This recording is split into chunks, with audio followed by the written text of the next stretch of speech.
భారత్ పాక్ నడుమ ఉద్రిక్తత ఇక ఢిల్లీలో తాజా పరిస్థితిపై మరింత సమాచారం మా ప్రతినిధి లివిల్ అందిస్తారు. లివిల్, ప్రస్తుతం ఢిల్లీలో సిచ్యువేషన్ ఏ విధంగా ఉంది? అంటే సమావేశాలు అవుతున్నాయి కదా, భారత్ పాక్ ఉద్రిక్తతకు సంబంధించి సమావేశాలు జరుగుతున్నాయి కదా, దానికి సంబంధించి పూర్తి డీటెయిల్స్ ఏంటి? అటాక్ తర్వాత భారత ప్రభుత్వం కీలకంగా వ్యవహరిస్తుంది. ఉగ్రవాదులను హతం చేయడమే లక్ష్యంగా భారత ప్రభుత్వం ముందుకెళ్తుంది. అందుకు త్రివిధ దళాలను ముందస్తు వ్యూహంతో అనేక సమావేశాలు ఏర్పాటు చేసింది. మొన్న అర్ధరాత్రి నుంచి ఆపరేషన్ సింధూర్ పేరుతో ఏదైతే చేస్తుందో దానికి సంబంధించి పాకిస్తాన్ ఉగ్రవాద స్థావరాలపై దాడులు చేస్తుంది. క్షిపణిల దాడులతో ఉగ్రవాద స్థావరాలన్నీ కూడా నేలమట్టమయ్యాయి. ఈ నేపథ్యంలో పాకిస్తాన్ కూడా కవ్వింపు చర్యలకు పాల్పడుతుంది. పాకిస్తాన్ కవ్వింపు చర్యలకు ఎప్పటికప్పుడు భారత భద్రతా దళాలు తిప్పికొడుతున్న పరిస్థితి కనిపిస్తుంది. నిన్న రావల్పిండిలోని ఏదైతే రాడార్ వ్యవస్థపై ప్రధానంగా కేంద్ర బలగాలు దుస్సారించాయి. రాడార్ వ్యవస్థను పూర్తిగా నిర్వీర్యం చేశాయి. ఈ నేపథ్యంలో నిన్న రాత్రి 8 గంటల ఆ పైచిలుకు ప్రాంతంలో ఇటు సీజ్ ఫైర్ చేశాయి. అంటే ప్రధానంగా ఎల్ఓసి ప్రాంతాల్లో కూడా సీజ్ ఫైర్ చేశాయి. అవంతా కూడా స్థానిక ప్రజలకు ఇబ్బంది కలిగే విధంగా పాక్ ఆర్మీతో పాటు పాక్ ఉగ్రవాద శిబిరాలకు సంబంధించి పెద్ద ఎత్తున బాంబుల దాడి చేశాయి. మిసైల్స్తో పాటు డ్రోన్స్తో దాడికి దిగాయి. వాటన్నింటినీ కూడా ఎప్పటికప్పుడు కేంద్ర ప్రభుత్వం ఆదేశాల మేరకు కేంద్ర భద్రతా బలగాలు నిర్వీర్యం చేస్తున్నాయి. మొత్తం కేంద్ర బలగాలకు పూర్తిగా స్వేచ్ఛనిచ్చింది ఇప్పటికే కేంద్ర ప్రభుత్వం. ఆ దిశగా కేంద్ర ప్రభుత్వం కేంద్ర బలగాలతో ఎప్పటికప్పుడు సంప్రదింపులు చేస్తూ ఉన్నతస్థాయి సమీక్షలు నిర్వహిస్తుంది. నిన్న ప్రధాని నరేంద్ర మోడీతో అన్ని శాఖల సెక్రటరీలతో ప్రధానంగా ఉన్నతస్థాయి సమీక్ష చేశారు. ఆ తర్వాత రాజ్నాథ్ సింగ్ సిడిఎస్తో ప్రధానంగా సమావేశమయ్యారు. అటు అజిత్ దోవల్ సైతం ప్రధానమంత్రి నరేంద్ర మోడీతో ఎప్పటికప్పుడు టచ్లోకి వస్తున్నారు. ఏదైతే అనేక విషయాలను కూడా ఎప్పటికప్పుడు ప్రధాని దృష్టికి తీసుకెళ్తున్న పరిస్థితి కనిపిస్తుంది. ఇవాళ మరి కాసేపట్లో ప్రధానమంత్రి నరేంద్ర మోడీతో మరోసారి Ajit Doval national security advisor Ajit Doval మరి కాసేపట్లో ప్రధాని నరేంద్ర మోడీతో భేటీ కానున్నారు. నిన్న అర్ధరాత్రి నుంచి జరిగిన ఏదైతే కేస్ ఫైర్ కావచ్చు, ఇతర అంశాలన్నింటినీ కూడా పూర్తిగా ప్రధానమంత్రి నరేంద్ర మోడీకి వివరించే అవకాశం కనిపిస్తుంది. అంతేకాకుండా రేపు ఇంకా భవిష్యత్ ఏ విధంగా ముందుకెళ్ళాలి, డ్రోన్స్ క్షిపణిలకు సంబంధించిన అంశాన్ని ఏ విధంగా దుస్సారించాలి, దీనికి సంబంధించి ఏ విధంగా ముందుకెళ్ళాలి, మన దగ్గర మిజైల్ వ్యవస్థ ఏ విధంగా ఉంది, డ్రోన్ నిర్వీర్యం వ్యవస్థ ఏ విధంగా ఉంది, భద్రతా దళాలకు సంబంధించి అనేక అంశాలను కూడా ఇప్పటికే భారత భద్రతా దళాలు పరిగణలోకి తీసుకున్న నేపథ్యంలో ఆయా రాష్ట్రాలను కూడా అంటే సరిహద్దు రాష్ట్రాలను కూడా ఇప్పటికే అప్రమత్తం చేశాయి. పంజాబ్, గుజరాత్, జమ్మూ అండ్ కాశ్మీర్తో పాటు రాజస్థాన్ బార్డర్లను ఇప్పటికే పూర్తిగా మూసివేసిన పరిస్థితి కనిపిస్తుంది. ఆయా రాష్ట్రాల ముఖ్యమంత్రులు కూడా ఎప్పటికప్పుడు క్లోజ్గా మానిటరింగ్ చేస్తున్నారు, ఉన్నత సమీక్షలు చేస్తున్నారు. అక్కడున్న పోలీసులో అధికారులకు అందరికీ కూడా సెలవులు రద్దు చేసిన పరిస్థితి కనిపిస్తుంది. అక్కడ విద్యా సంస్థలకి సెలవులు ప్రకటించారు. స్థానికంగా ఉన్న ప్రజలందరినీ కూడా ఎప్పటికప్పుడు అప్రమత్తం చేస్తున్నారు. కొద్దిసేపటి క్రితమే చండీగఢ్లో మరొకసారి సైరన్ మోత మోగింది. సైరన్ మోత మోగే సమయంలో ఎవరు కూడా ఇళ్ల నుంచి బయటకు రావద్దని చెప్పేసి కూడా పోలీసు ఉన్నతాధికారులు హెచ్చరికలు జారీ చేశారు.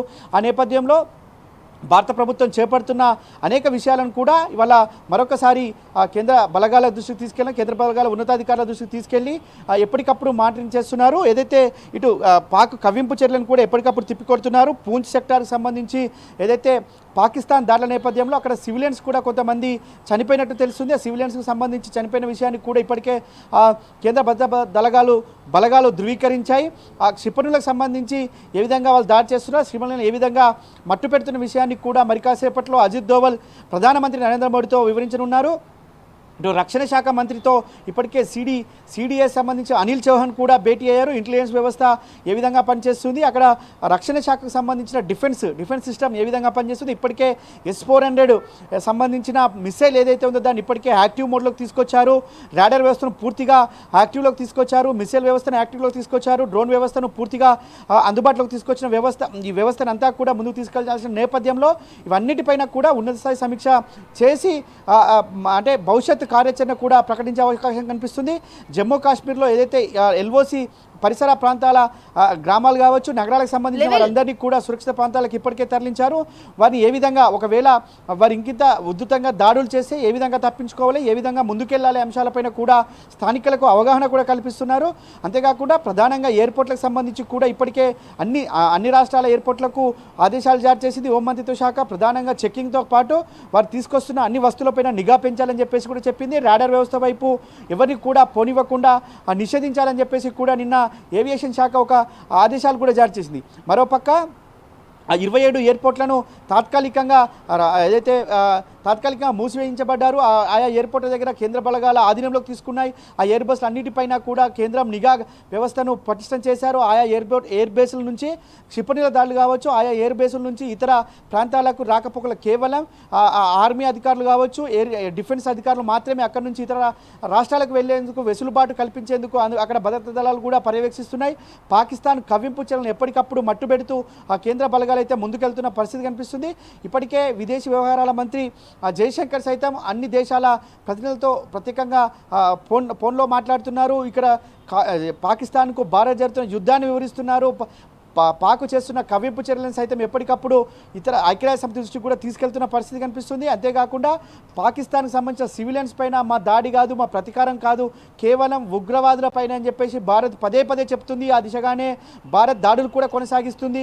రావుల్పిండిలో నిన్న జరిగిన ఏదైతే ర్యాడర్ వ్యవస్థ ఉందో దానికి సంబంధించి పాక్ ఉగ్రవాదులకు సమాచారం సేకరించే భాగంగా ర్యాడర్ను ఉపయోగించుకుంటున్నారనే సమాచారంతో మాత్రమే నిన్న ర్యాడర్ వ్యవస్థను దెబ్బతీశామని చెప్పేసి కూడా అధికారులు చెప్పారు. అంతేకాకుండా నిన్న ఏదైతే పూంచ్ సెక్టర్ కావచ్చు, రాజౌరి కావచ్చు, పఠాన్కోట్ వంటి ఎయిర్ బేసుల్లో కూడా క్షిపణులతో కావచ్చు, మిసైల్స్తో దాడి చేస్తే దాన్ని పూర్తిగా ప్రతిఘటించింది భారత భద్రతా దళాలు. దాన్ని పూర్తిగా నిర్వీర్యం చేశారు. ఎలాంటి ప్రాణ నష్టం జరగలేదు, ఎలాంటి వస్తు ధ్వంసం కూడా కాలేదని చెప్పేసి కూడా నిన్న మీడియా ఏదైతే ప్రెస్ నోట్ కూడా రిలీజ్ చేసింది భద్రతా రక్షణ శాఖ మంత్రిత్వ శాఖ. అయితే పూర్తిగా కేంద్ర బలగాలను పూర్తిగా ఆధీనంలోకి కేంద్ర బలగాలను పూర్తిగా యాక్టివ్ చేశారు. ఇప్పటికే సెలవులు కూడా రద్దు చేశారు. హోం మంత్రిత్వ శాఖ అమిత్ షా కూడా ప్రధానంగా అటు బీఎస్ఎఫ్తో పాటు సిఐఎస్ఎఫ్తో ఎప్పటికప్పుడు సంప్రదింపులు చేస్తున్నారు. సిఐఎస్ఎఫ్తో పాటు బీఎస్ఎఫ్ సంబంధించిన సెలవులు పూర్తిగా రద్దు చేశారు. పూర్తిగా అందుబాటులో ఉండాలని చెప్పారు. రక్షణ శాఖతో పాటు ఎయిర్పోర్ట్స్ ఇటు సిఐఎస్ఎఫ్ బీఎస్ఎఫ్ అన్న ఉన్నతాధికారులు అంతా కూడా సమన్వయంతో ముందుకెళ్తున్నారు. భారత పౌరులను ఎలాంటి ఇబ్బందులు తలెత్తకుండా తీసుకోవాల్సిన చర్యలపైన కూడా మానిటరింగ్ చేస్తున్నారు. మరి కాసేపట్లో ప్రధాని నరేంద్ర మోడీతో అజిత్ దోవల్ మీటింగ్ తర్వాత మరింత ఉత్కంఠ అయితే పెరిగే అవకాశం ఉంది. ఏ విధంగా ముందుకెళ్తారు, భారత్ ఏ విధంగా ఈ అంశాలన్నింటినీ కూడా క్రోడీకరిస్తుందనే అంశంపైన కూడా యావత్ ప్రపంచ దేశాలన్నీ కూడా భారత్ వైపు చూస్తున్న పరిస్థితి కనిపిస్తుంది. ఇప్పటికే బలవంతమైన డిఫెన్స్ వ్యవస్థ కలిగిన భారతదేశం ఖచ్చితంగా ఎంతటి యుద్ధాన్ని అయినా మేము ఎదుర్కొంటామని చెప్పేసి ఇప్పటికే స్పష్టం చేసింది. అంతేకాకుండా ప్రధానంగా నిన్న అన్ని శాఖల సెక్రటరీతో సమావేశమైనప్పుడు ప్రధానంగా ప్రధానమంత్రి నరేంద్ర మోడీ కొన్ని కీలక వ్యాఖ్యలు చేశారు. తప్పుడు సమాచారం కావచ్చు, ఫేక్ వార్తల విషయంలో కూడా అప్రమత్తంగా ఉండాలని చెప్పేసి కూడా ఆదేశాలు జారీ చేశారు. దానికి సంబంధించి ఎప్పటికప్పుడు ఐటీ శాఖ ఇటు ఇన్ఫర్మేషన్ టెక్నాలజీ సంబంధించిన శాఖ దానిపై ప్రత్యేకంగా దృష్టి సాధించాలని కూడా చెప్పారు. ఆ నేపథ్యంలో అనేక ఊహాగానమైన వార్తలు కావచ్చు, అనేక విధ్వంసకరమైన వీడియోలు, ఫేక్ వీడియోలను సర్క్యులేట్ చేస్తే వాటిని ఎప్పటికప్పుడు తిప్పికొట్టాలి. భారత ప్రజానికానికి ఎలాంటి ఇబ్బందులు తలెత్తకుండా, ఎలాంటి భయభ్రాంతులు లేకుండా చేసే విధంగా వారికి సమాచారం ఎప్పటికప్పుడు వాస్తవిక సమాచారాన్ని అందించాలని చెప్పేసి కూడా ఆదేశాలు జారీ చేసిన నేపథ్యంలో ఏదైనా వీడియో కావచ్చు, ఏదైనా సర్క్యులేట్ అయిన మెసేజ్ ఉంటే కూడా దాన్ని ఫ్యాక్ట్ చెక్ చేసి ఎప్పటికప్పుడు పిఐబి అనుసంధానం అంటే ఇతర మాధ్యమాలకు సమాచారాన్ని ఇస్తుంది. ఈ దిశగా అన్ని చర్యల్లో భాగంగా అన్ని విషయాల్లో కూడా కేంద్ర భద్రతా దళాలు, కేంద్ర ప్రభుత్వం కూడా పూర్తి సన్నద్ధమైందని చెప్పుకోవచ్చు. ఎలాంటి విపత్తు వచ్చినా ఎదుర్కోవడానికి సిద్ధంగా ఉన్నామని చెప్పారు. నిన్న పాకిస్తాన్ చేసిన ఉగ్రదాడుల నేపథ్యంలో బ్లాక్అవుట్ ప్రకటించారు. పంజాబ్, చండీగఢ్ నగరాల్లో పూర్తిగా బ్లాక్అవుట్ ప్రకటించారు. ఆ బ్లాక్అవుట్ సంబంధించి అర్ధంతరంగా హిమాచల్ ప్రదేశ్లో ధర్మశాలలో జరిగిన మ్యాచ్ కూడా అర్ధంతరంగా రద్దయింది. ఆ క్రికెటర్లకు సంబంధించి కూడా ప్రధానంగా అక్కడ నుంచి విడిచిపెట్టిపోవాలని చెప్పేసి కూడా ఆదేశాలు జారీ చేశారు. బీసీసీఐతో పాటు క్రికెట్ ఐపీఎల్కి సంబంధించిన సిబ్బంది అంటే ఉన్నతాధికారులు కూడా ఎప్పటికప్పుడు కేంద్ర భద్రతా బలగాల ఉన్నతాధికారులతో పాటు కేంద్ర ప్రభుత్వంతో సంప్రదింపులు చేస్తున్నారు. ఎవరికి ప్రాణ నష్టం జరగకుండా ఈ యుద్ధాన్ని అయితే కొనసాగిస్తామని చెప్పి చెప్తున్నారు. ఆపరేషన్ సింధూర్ అనేది పూర్తి స్థాయిలో కొనసాగుతుంది.